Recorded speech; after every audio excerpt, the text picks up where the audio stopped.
Well, happy Tuesday. I can tell you guys one thing. The powers that be really did not like our episode yesterday because after we crossed 500,000 views in less than 5 hours, suddenly we got hit on YouTube with this bizarre age restriction. We've never been hit with that ever before. It said that we somehow violated the policy on graphic violence and nudity. I mean, what? We literally just read Kamala's book and pointed out a major discrepancy. Mainly that her grandmother, who she produced a photo of herself with, happened to die before Kamala was born. So yeah, seems a little odd. Just asking questions here. Well, today we were able to secure the birth certificates and the death certificates and some marriage certificates, which confirm that Kamala either made a huge mistake, all by accident, or she outright lied because she wanted to convince the public that she was Black. Do not go away, you guys, because this is about to get crazy. Welcome back to Candace.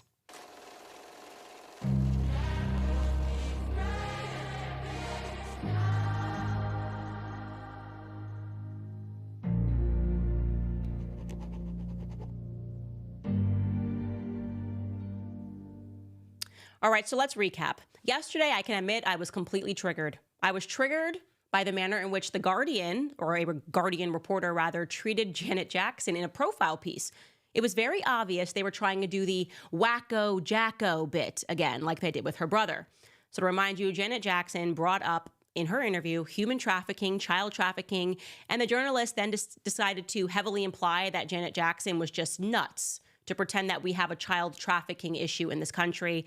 And then when the reporter switched gears and asked her about supporting Kamala Harris as the first female Black president, you know, Hollywood's all got to get in line and support this woman or else, Janet Jackson simply said that she had heard that Kamala was not Black and that she was in fact Irish, and the media predictably went completely crazy. I mean, here are some of the headlines here. NBC, Janet Jackson tells interviewer she's heard Kamala Harris is not Black, echoing election disinformation. Oh, love that word. Newsweek, Janet Jackson's Kamala Harris remarks spark Black backlash. The Independent, she's not Black.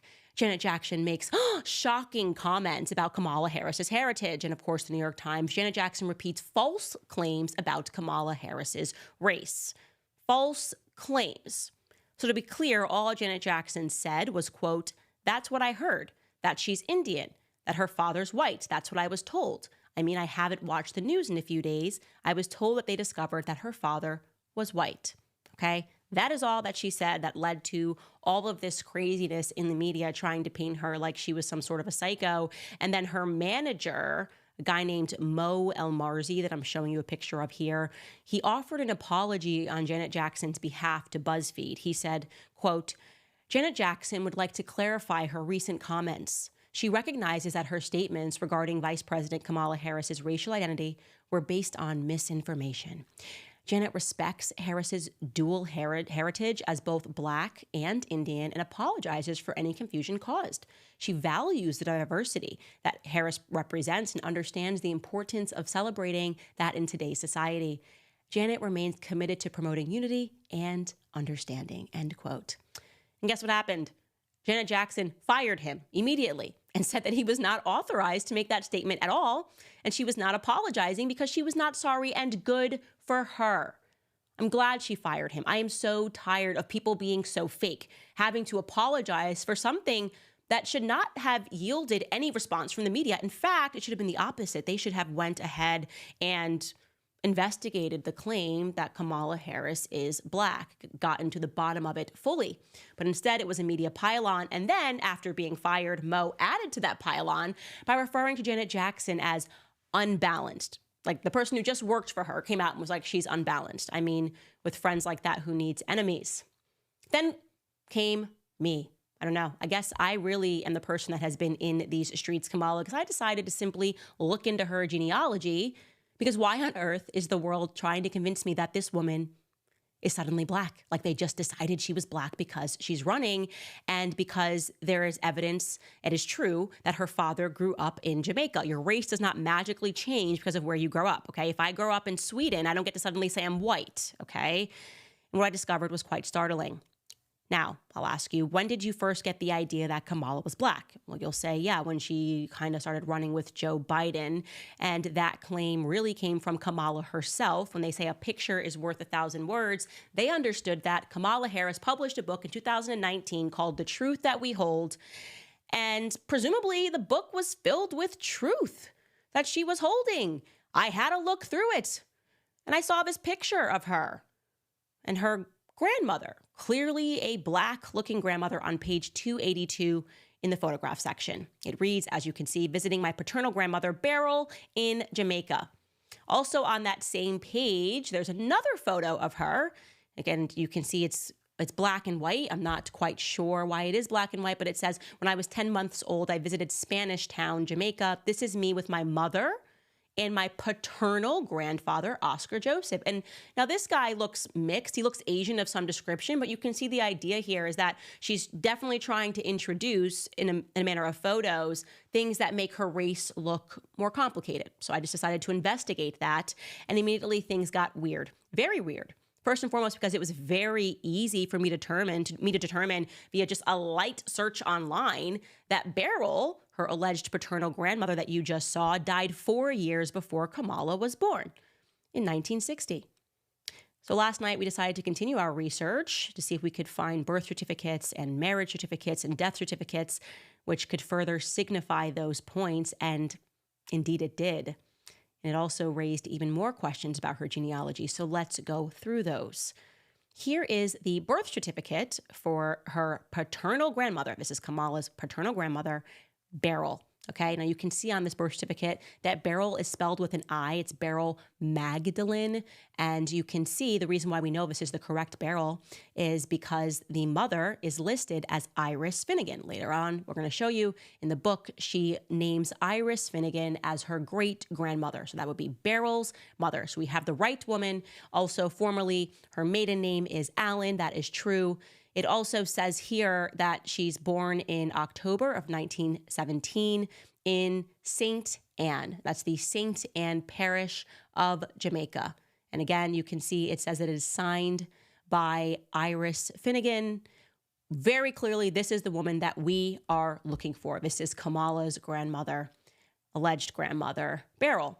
It's also interesting, by the way, that it lists her great-grandmother as a seamstress because Donald Harris, Kamala's father, wrote in a 2020 piece called Reflections of a Jamaican Father, quote, Miss Iris, that again would be his grandmother, was the mother of 8 children, too, was the sweetest and gentlest person one could meet, but underneath it was a tough farming woman who ran the cane farm at Thatch Walk near Annan Town, jointly owned with her husband, Mr. Christie. Okay, that's weird.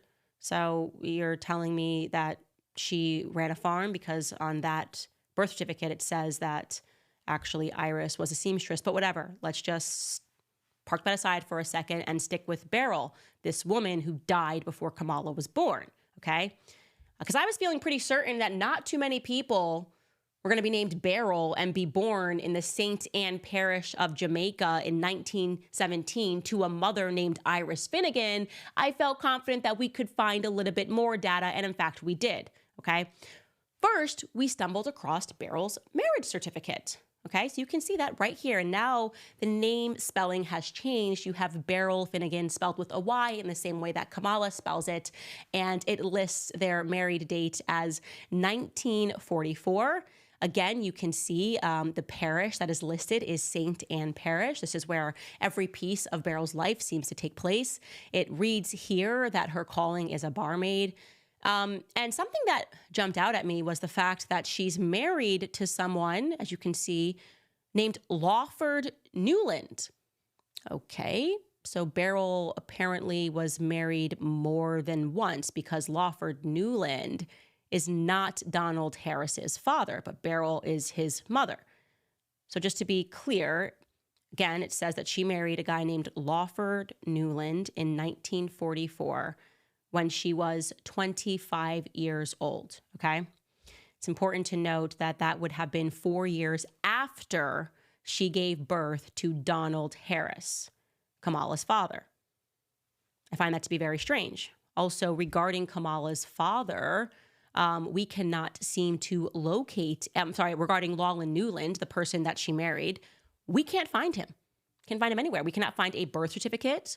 We cannot find a death certificate. We can't find a news item or otherwise. I cannot find this alleged Lawford Newland that apparently her grandma got married to. We also can't find a wedding certificate for Beryl and Oscar Wilde Joseph Brown Harris. That is allegedly supposed to be Donald Harris's father. Okay, so Kamala's grandfather is Oscar Wilde Joseph Brown Harris, and we can't find a marriage certificate between the two of them. That's very strange. As speculated, we were able to confirm that Kamala's Black grandmother that she showed us in that picture died in 1960, before Kamala was born. I can show you right now her death certificate. Let's take a look at Beryl's death certificate, which confirms. As you can see there, it says that she died in July of 1960. It also tells us on the right-hand side, you guys will probably have to zoom in on this, but she died of a uterine infection, uterine fibroids due to a hysterectomy. It has her listed as 39 years. That's actually a couple of years off from 1917, so somebody may have gotten their math wrong here. But you once again see that it lists her birthplace as St. Anne.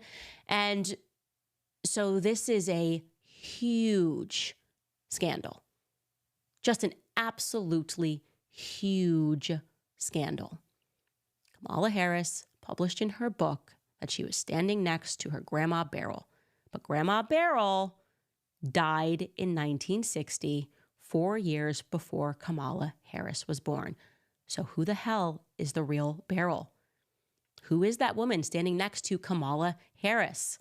And do you know what I noticed about that woman standing next to her? She looks a lot like the woman that Kamala claims in her book is her great-grandmother, Iris. Now, that's Iris Finnegan. Here's the book with my great-grandmother, Iris Finnegan in Jamaica. Now, I'm going to give you the side-by-side of Iris and her alleged daughter, Beryl, who died at 39. Now, that woman on the right is not 39 years old. She's clearly much more advanced in her age. I mean, we know black don't crack. I mean, that's just a scientific fact. So I would put that woman on the right-hand side, who she tried to pass off as Beryl, and I think is the exact same person.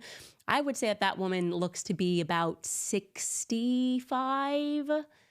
And then it looks like she's more advanced on the left-hand side. The great-grandmother, that's the same person. When I just believe my own eyes, we're looking at the same person. What do you guys think when you look at those photos? How the hell does a person who is the vice president of the United States pass off a book, claim that these people that are in her book are her black relatives, and nobody bats an eyelash or does even a peripheral search to recognize that the woman that she put forth is implausibly her grandmother? And by the way, I'm going to say this and people can be offended, but the first thing that I thought when I saw the photo of her sitting on her great-grandmother's lap was that this doesn't look like a grandparent affection going on here. Like, this woman looks like she could be working for the family.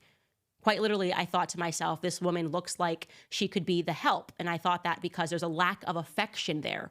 Do you know what I mean? Like, there's no, like, in both of the photos, there's a lack of affection. It's just like a woman standing next to her. And I obviously know that that was a circumstance. When you're talking about a family that had a ton of plantations, which is the reality. She descends from Irish slavers. That is a fact that Kamala Harris cannot deny. She descends from wealthy Irish slavers who virtually they did own the town. They named the town. It was Hamilton Town, then it was Brownstown in Jamaica. He had over 1,000 slaves, okay? It would follow that there would be help around the house. And I'm just going to put here as a question mark, not as a fact. If they're looking at some of these photos of people who became like family and they're trying to pass them off like relatives, again, not a fact, a huge question mark, but my instinct tells me that that person is actually not her family member. And if it is, well, Kamala's got some explaining to do. How did she meet Grandma Beryl almost 20 years after Grandma Beryl died? Because Kamala Harris looks to be about 20 in that photo that she presented. Then there's another bit of a mystery, as I said. If Beryl married after her or before her wedding when she was 25 years old to the missing Newland. If anybody can find Newland, please let me know. But if Beryl married at some point Oscar Wilde Joseph Brown, where is their marriage certificate? And where is their divorce certificate? Again, I'm only prodding the narrative here because I'm going to need proof that she's Black.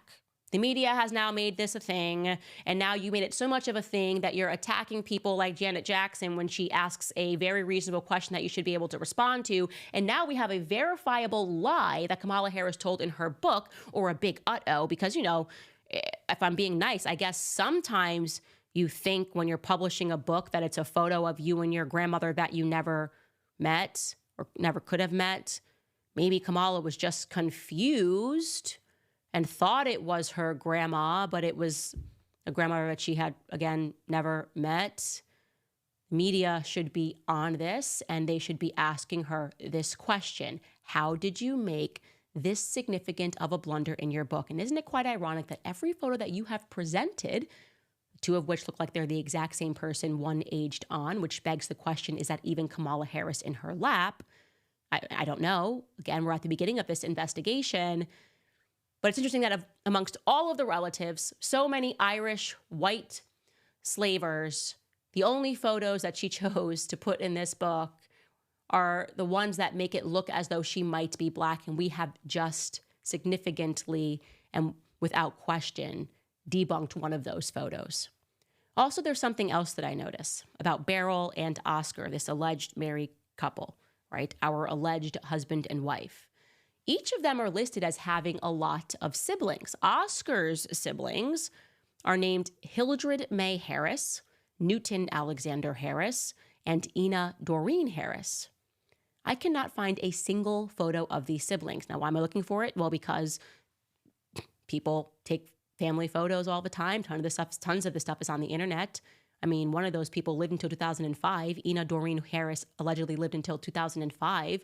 I would just like to see a photo to confirm that these are Black relatives. I just want to confirm their race. Can't find a trace.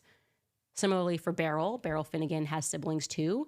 Their names are Abraham Judah Finnegan, Noah Pendergast Finnegan, Bernard Washington Finnegan, and Gloria Eugenie Hill. Where are they?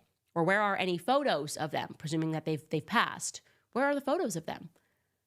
They've got to be somewhere, right? Something very suspicious is going on. I don't know how it is plausible, guys. Do not allow the media to gaslight us. It is not difficult, okay, for a person that is running for president of the United States to have a tidy background. This is my mom. This is my dad. This is my grandma. That it always seems to be the case that right before they run, they introduce like one or two photos that they allege are from their childhood. This is my grandma. This is my mom. And if you ask any more questions, I'm going to scream at you and call you a racist, is completely ridiculous. We now have a scandal on our hands, okay? And again, this is the tip of the iceberg. I'm going to keep going. I'm going to keep looking for these relatives. I'm going to confirm that all of these people are in fact Black. I find it strange, just as a little tidbit, that when you go on these genealogy websites, you can see that there's somebody managing the profile. All of the people that are managing the profile for Kamala's relatives are white. What interest would white people around the United States have in managing the profile for this Jamaica family? Unless what Janet Jackson said was true, and that these are her white Irish relatives, and she's been hiding that fact by trying to introduce some random photos of a woman and purporting that that woman is her grandmother. Again, if she's been with you throughout your entire life, Kamala, you could drop some more photos, but no matter what, you lied in your book, okay? You lied in your book. That woman died in 1960, and you were born in 1964, and I find that to be extremely problematic. Like I said, I'm in these streets, just like you, Kamala. So if you want to come out and tell the truth, I'm going to be on this. Otherwise, you might as well come up with your storyline, because I don't tend to let go when I have the scent of somebody who's telling a lie. All right, guys, we will pause there. I want to remind you about GoldCo. This election season has been insane. We really don't know who is going to win in November, least of all this information now coming out about Kamala. But there is one thing that I do know. I'm still going to buy gold and silver. The United States has $35 trillion in debt, and a foreign country likely controls our government. There's no better time to protect your money and savings while you still can. You can go to CandaceLikesGold.com. You'll learn about the top-rated precious metals company, GoldCo, and how they can help you. They are a great company that is top-rated with over 6,000 five-star reviews and a whole bunch of awards. Not only do they support my show, my listeners can get up to a 10% instant match in bonus silver on qualified orders. So if you're worried about your money losing value or you just want to buy some precious metals that you can physically hold, go to GoldCo. Visit CandaceLikesGold.com. That's CandaceLikesGold.com. Okay, got to cover this because I always cover her because I think she's an interesting case study. And it really, for me, I believe that there's a lot of reasons that I believe that Hollywood is problematic, but it is the targeting of children when you learn the history of Hollywood and just seeing the way that the pursuit of cameras and the pursuit of fame can warp somebody's brain. I mean, we're seeing a very distinct pattern here of child actresses kind of going off of the deep end. And there's a reason for that. You know, you look at, I mean, Amanda Bynes, Demi Lovato, Britney Spears, over and over again, we have these child stars and they just go wayward.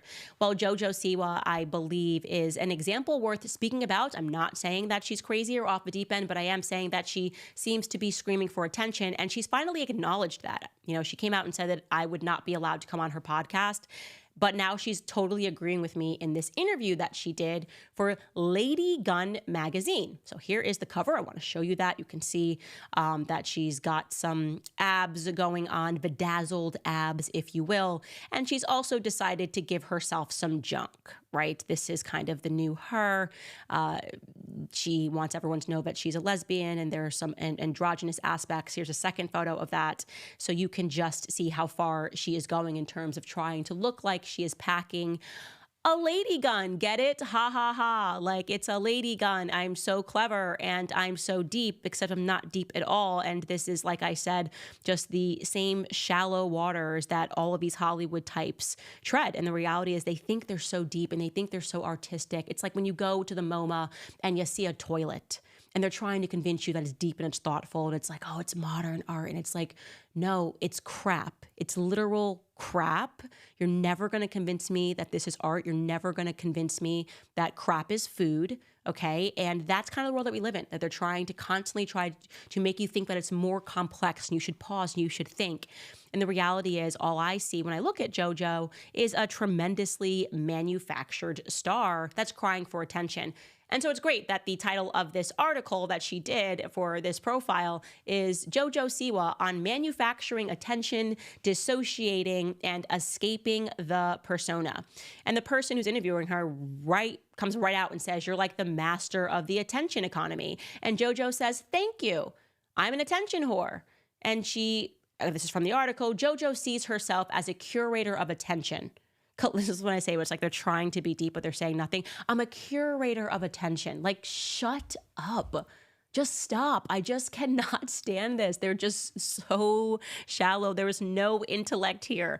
But damn if they're not going to try to convince people that are reading this that it's so much deeper.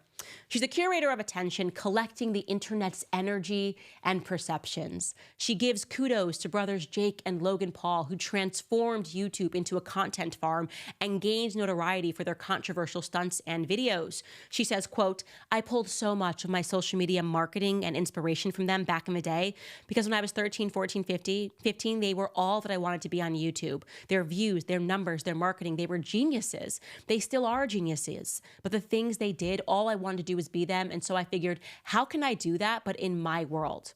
My favorite thing to do on this earth is to entertain and to make people smile and laugh, whether or not they are laughing with me or laughing at me.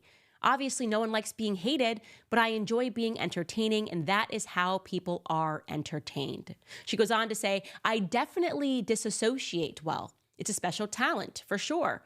So whatever moment I'm in it for that moment. Once it's done, though, I'll be out. You know what I mean?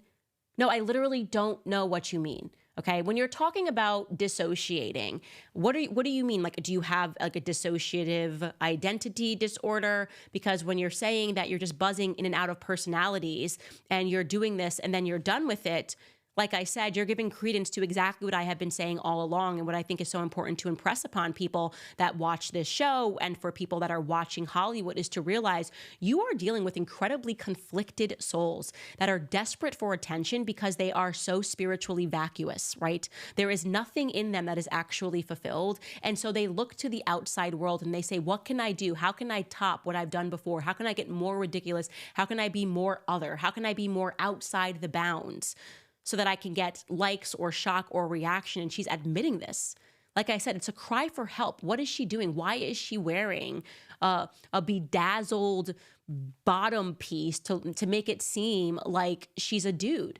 If that's not a cry for attention, if that's not a girl who was brought up in Hollywood and whose brain has been completely wrongly structured, like this wrong feedback loop has been established when she was a kid. And she just is constantly looking for attention all the wrong ways. Genuinely, like I said before, even though she says that she hates me and that she would never have me on her show, I think that Kamala Harris, I think that she truly just needs someone, JoJo Siwa needs someone to guide her in the right way. And she needs a break from Hollywood. She needs a break from trying to get attention. And at the end of the day, what she needs more than anything else is God. Because I am still not buying this lesbian act that she puts on. It's just extremities for the sake of attention. All right, guys, I also want to tell you about an update with the Trump assassination attempt. This is crazy. So the son of the suspect in the recent Trump assassination attempt, which is insane. It's already out of the media that, this guy just shows up with an AK-47. Some people, by the way, are commending the Secret Service team for, firing at him and missing him. I don't think that's great. But the second thing is, how on earth did this guy even get on to the golf field without having the Secret Service note him? The fact that Trump was golfing and that guy had been camping out for 12 hours, to me, sounds like a remarkable Secret Service failure. I know that Trump thanked them. In my viewpoint, I'm going, this is supposed to be the best of the best, the most elite. Don't you think they would have just surveyed the course before Trump had even gone out there and spotted this guy in the woods? Anyways, I guess I'm crazy and I guess I have a higher bar for what I would expect. But it turns out that the son, so remember, the son spoke out. His name was Orrin Alexander Routh. And he said, my dad couldn't hurt a fly. I don't know why he said that because, as I said, his dad's records indicated otherwise. He had been arrested in the past for having weapons of mass destruction and barricading himself into a room. Well, now Orrin Routh has also been arrested. He's been arrested, and the FBI is saying that they seized multiple electronic devices in his home, and they found chats and they found messages, and that they found him in threads sharing child sexual abuse material, so child pornography. He now faces 2 charges of possessing and receiving child sexual abuse material and is expected to appear later on Tuesday in federal court in North Carolina. Now, there's 2 ways to look at this, and I'll give you both. Some people obviously are going slam dunk, like every single time when you look into these people that are involved in these sorts of crimes, you look at their family, there tends to be this pattern of pornography. We spoke about pornography last week on the show and how it is this weapon to destroy men, but ultimately to control men. And the pornography is intentionally becoming more and more demented. And what it's really doing is controlling and perverting your thoughts in the end. And so people go, okay, you can look at this and this would fit the bill. But other people are saying, isn't this interesting? This happened with the Las Vegas shooter. Did the Fed just drop child pornography onto his devices when they were doing this general search because they wanted to use him as the son as a tool to get the father to comply with whatever it is that they want? And it's hard because we now live in this world where I don't trust the feds, and I obviously don't trust a person who is a family member of someone who just tried to assassinate Trump. So we're in this impossible situation. All we can do is deliver the facts, and the facts are that this man was arrested for child pornography. We will follow that case. We will see what is actually happening. And as I said, we have a major pornography issue in this country. And my biggest fear with all the themes that are happening in our society with children and people trying to assert that children have power over themselves and they can pick their own gender, my biggest fear has always been that inevitably it would lead to this crisis. And I am worried that my fears are being proven correct. All right, you guys, I want to tell you about American Financing because the Fed has dropped interest rates. So you need to call my friends at American Financing right now. With mortgage rates in the fours, now is the perfect time to consolidate debt and reduce your monthly expenses. A lot of hardworking Americans have been forced to use credit cards because of the ridiculous prices at the grocery store, power, and even on childcare.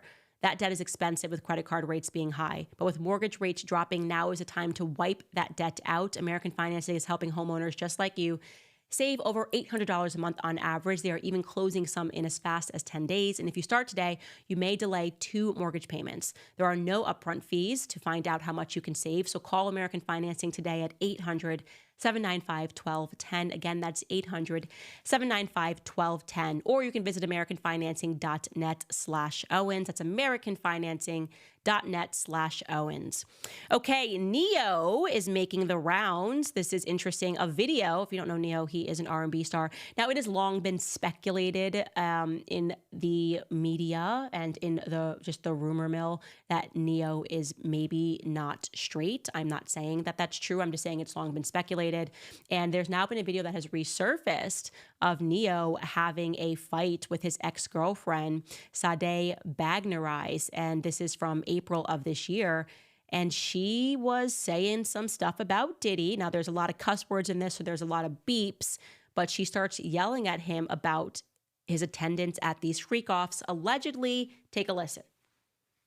Tell him about the freak-off, Diddy Jr. Diddy Jr., tell him about the freak-off. Tell them about the freak-off. Tell them the truth. Tell these people the truth. Oh, shut the up. You don't give a about none of these kids. Do y'all see a picture in this house of a kid? He don't care about these kids. All he care about is doing drugs, drinking alcohol, toes. That's what you care about. So let's go. I'm a Diddy bop the up out of here. You and your freak-off. You can get back to your freak-off in a minute. You'll be next. You'll be next. You'll be next. You'll be next. Your stories will be coming out next. So she has since apologized for this video, and I do want to say that it's not clear if she was just upset with him, like maybe she caught him cheating on her, and then she decided to go on this Instagram Live and just start accusing him of being at these freak-offs, and maybe he wasn't, and she was just angry and saying, tell them about this, calling you Diddy, like basically just an incensed woman, and trying to make him look as he does, guilty, on the Instagram. But people are circulating this video, and they're saying that maybe it's proof that he was also engaging in the drugs and engaging in the alcohol. Now, I have not seen Neo's name in any of the documents that are pertaining to Diddy, so I think people should just hit pause before, totally believing based off of an argument between a couple that he has something to do with anything. I have not known Neo to be a person that hangs out with Diddy and his clan at all. He kind of seems to be a little bit outside of that. Again, she could have just been angry, but I wanted to cover it because it is making the rounds and people are suggesting that maybe there's more to the story and I'm going to be on top of the Diddy thing. Basically, my 2 speeds right now is like Diddy and Kamala.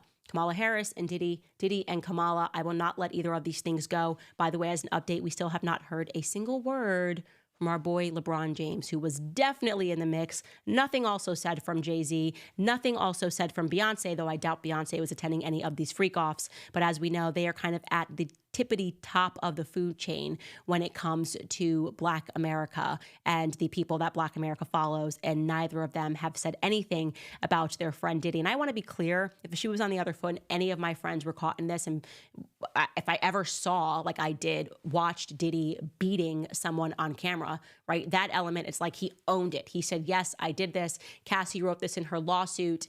How do you not make a statement? Like, this is the part that I don't get. You purport to care so much about Black Americans. You purport to care so much about Black victimhood. Then when it's in your face and a friend of yours is beating a woman on camera, you stay completely mum.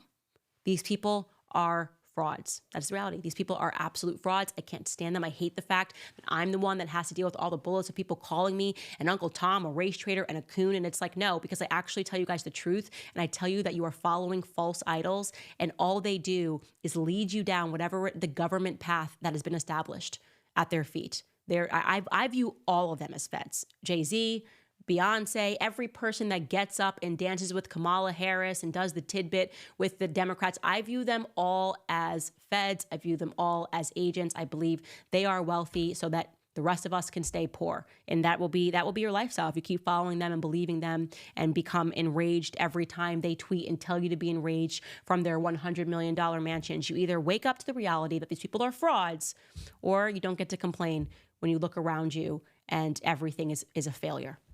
That's all I'm going to say about that. I'm going to get into your comments. First, want to remind you guys about PureTalk. That is a cell phone company that I use, which only charges you for the data that you actually want. For just $25 a month, you can get unlimited talk, text, and 5 gigs of data, plus a mobile hotspot.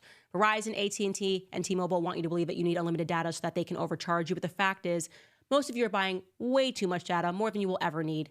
Do you know what you can do with 5 gigs of data? You can browse the internet for 135 hours, stream 1,000 songs, or you can watch 10 hours of Candace Owens video. So stop overpaying for wireless and get 5G coverage with PureTalk. Switching is easy. There's no contract, no activation fee.